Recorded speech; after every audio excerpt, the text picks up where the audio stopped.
Iya, Mi.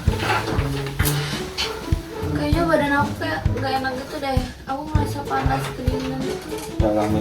Kalau ini coba dicek dulu deh.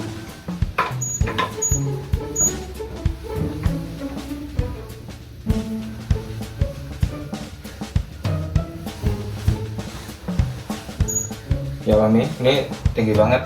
Besok langsung ke puskesmas aja ya. Gimana dong, aku takut. Nanti baik itu gimana kalau misal minum obat? Enggak kok, aman aja.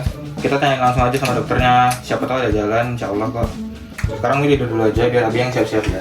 Besok pagi kita langsung ke puskesmas. Oke.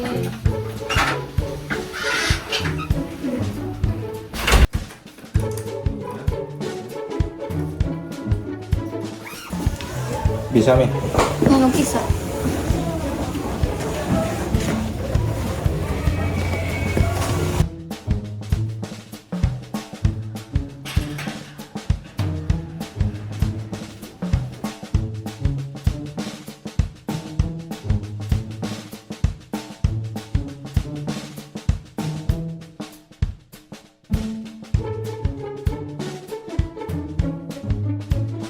Tiga.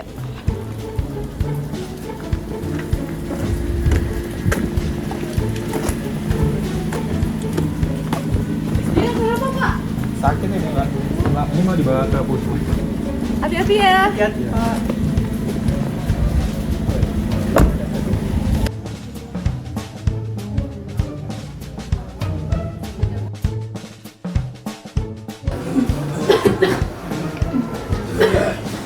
Umi yang sabar ya, nunggu dipanggil dulu. Aku udah mau bayinya.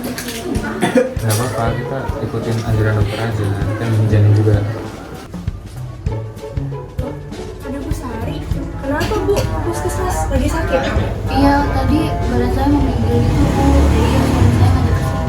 Wah, iya sih emang lagi musim hujan akhir-akhir ini. Terus kasus malaria juga lagi meningkat. Hati-hati ya Bu. Ya. Tapi bagus deh cepat ke puskesmas biar diobatin. Iya, makanya. Tapi istri saya masih takut, katanya obat malaria kan kuat, nanti takut penularan sama dirinya. Oh, tenang aja soalnya kalau obat malaria pasti disesuaikan kok dosisnya, apalagi untuk Bu Sari yang lagi hamil. Yang penting itu jangan sampai nggak diobatin Bu, nanti malah lebih berbahaya. Gitu sih Bu. Makasih ya Bu. Tapi Bu, kemarin saya dengar dari tetangga sih obat malaria itu bahaya ya buat orang hamil. Kalau bahaya nggak bahaya, lagi-lagi itu balik lagi ke dosis ya Bu. Apalagi kalau nggak diobatin itu malah jadi lebih berbahaya. Tapi kalau misalkan ibu mengalami muntah-muntah gitu, paling itu efek samping ringan aja. Kalau nggak itu indikasi kalau emang malarianya udah berbahaya. Tapi nggak apa-apa Bu, yang penting jangan putus obat. Gitu sih Bu.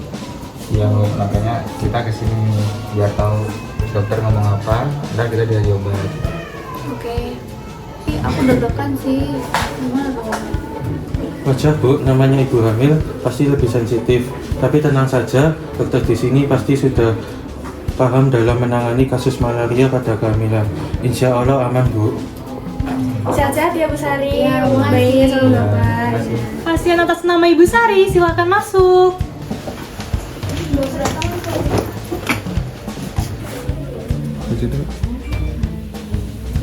Selamat pagi Ibu. Pagi dokter. Ada keluhan apa hari ini? Jadi tuh dari kemarin tuh saya ngerasa panas gitu loh dokter, terus juga naik turun. Di situ juga badan saya pegel-pegel. Selain demam ada keluhan lain tidak Ibu? Selain demam tuh saya sempat mual, tapi nggak sampai muntah dokter. Ibu ada riwayat penyakit malaria apa tidak? Oh tidak dokter. Ibu lagi hamil ya? Iya, Sudah berapa minggu? 16 minggu dokter. Bisa saya cek dulu ya Ibu? Iya. Ya.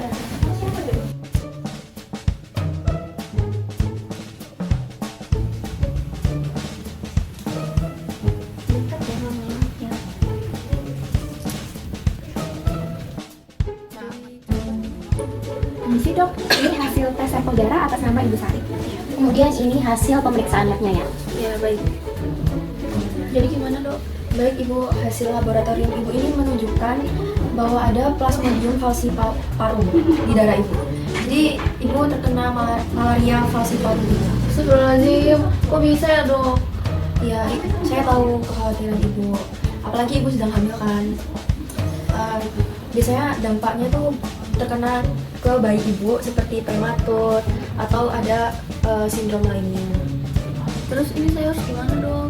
Saya takut. Ibu perlu obat malaria. Tapi jangan khawatir ibu, ini yang obat saya kasihkan ke ibu ini bukan obat sembarangan. Yang nantinya ini akan aman untuk janin ibu dan ibunya sendiri. Tapi tetangga saya tuh banyak yang ngomong dong kalau misal obat malaria itu keras. Iya saya tahu, itu benar sekali. Tapi yang saya resepkan ini aman untuk ibu dan janin ibu. Kok dari malaria ini bahaya banget ya dok buat istri saya sama anak saya? Ya Pak, bahaya banget. Biasanya tuh dampaknya tuh dapat membuat anemia berat, kekurangan oksigen pada bayi, bahkan bisa membuat kematian pada janin. Jadi harus segera diobati ya Pak. Terus nanti kalau misalnya saya udah minum obat, habis itu muntah-muntah gimana dok? Nanti apoteker akan menjelaskan lebih detail ya Ibu.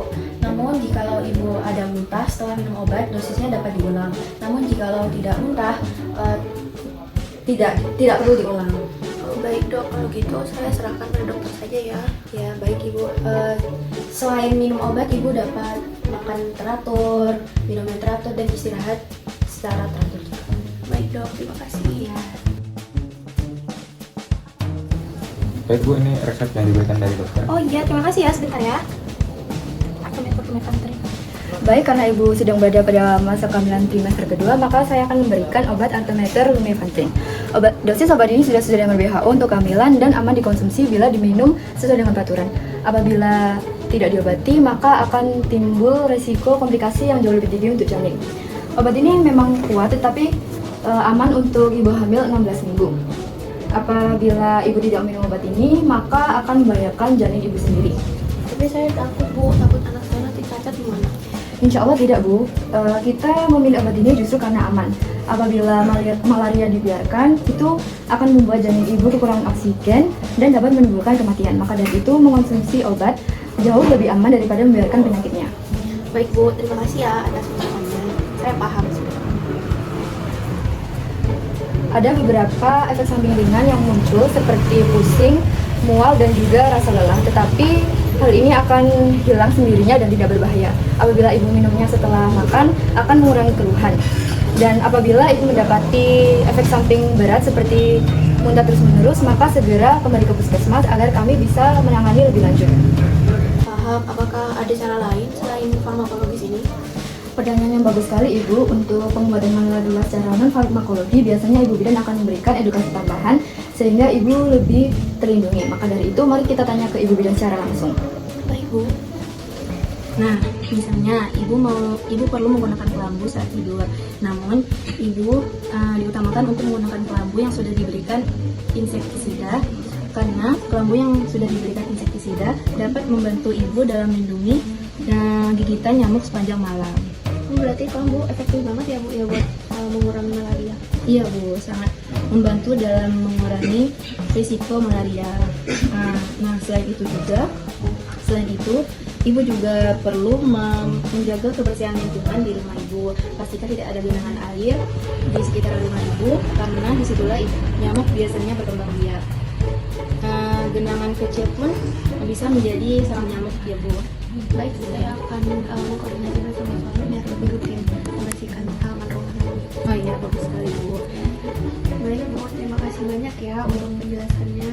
Saya jadi makin paham dan saya bisa menjadi lebih aware tentang malaria ini. Masuk.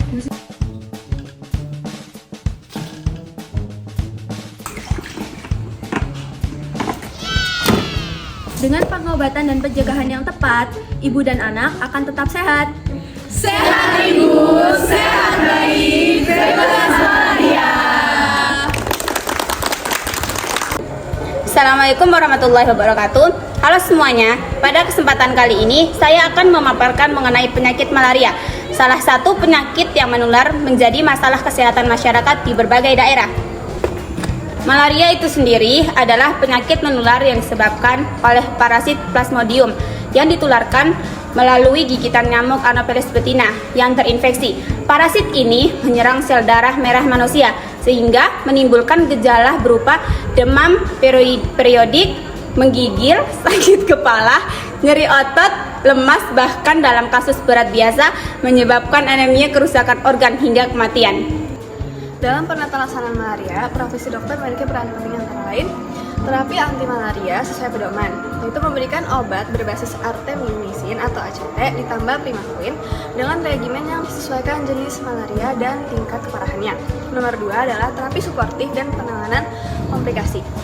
Misalnya dengan koreksi cairan transfusi darah bila anemia berat, hingga penanganan komplikasi seperti gagal ginjal, edema paru, hipoglikemia, maupun malaria serebral. Yang ketiga adalah edukasi kepatuhan pengobatan, yaitu dokter juga bertugas memberikan pemahaman tentang pentingnya minum obat secara teratur, mengenali efek samping dan waspada terhadap tanda bahaya. Dan nomor 4 adalah rehabilitasi dan pencegahan kekambuhan, termasuk pemantauan pasca pengobatan, rehabilitasi bila ada gangguan fungsi, serta konseling gizi dan pola hidup sehat untuk mencegah relapse. Selain dokter, bidan juga memiliki kontribusi besar, terutama pada ibu hamil, yaitu yang pertama adalah pemantauan kesehatan ibu dan janin dengan pemeriksaan rutin untuk deteksi dini malaria. Yang kedua adalah pencegahan gigitan nyamuk, menganjurkan penggunaan kelambu, pakaian tertutup, serta obat nyamuk yang aman. Yang ketiga adalah edukasi keluarga dan masyarakat tentang pentingnya menjaga kebersihan lingkungan, pemberantasan jantik, dan pembasmian nyamuk. Keempat adalah peningkatan daya tahan tubuh ibu melalui gizi yang seimbang, istirahat cukup, dan konsumsi suplemen secara rutin. Profesi apoteker juga berperan dalam aspek terapi, diantaranya yang pertama ada edukasi terapi, memberikan informasi terkait keamanan obat anti malaria dan pentingnya kepatuhan pasien. Yang kedua, ada kolaborasi, bekerja sama dengan dokter dan bidan agar regimen pengobatan tepat dan efektif.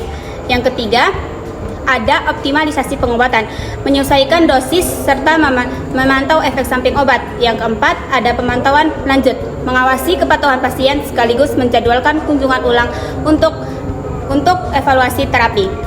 Dari penjelasan tadi, dapat kita simpulkan bahwa penanganan malaria membutuhkan kerjasama dari 3 tenaga kesehatan. Dokter fokus pada diagnosis dan terapi, bidan berperan dalam pencegahan dan pemantauan, khususnya pada ibu hamil. Sedangkan apoteker memastikan keamanan serta pemantauan terapi obat. Dengan sinergi ketiga profesi ini, diharapkan angka kesakitan dan kematian akibat malaria dapat ditekan. Terima kasih atas perhatiannya, kurang dan lebihnya kami mohon maaf. Wassalamualaikum warahmatullahi wabarakatuh.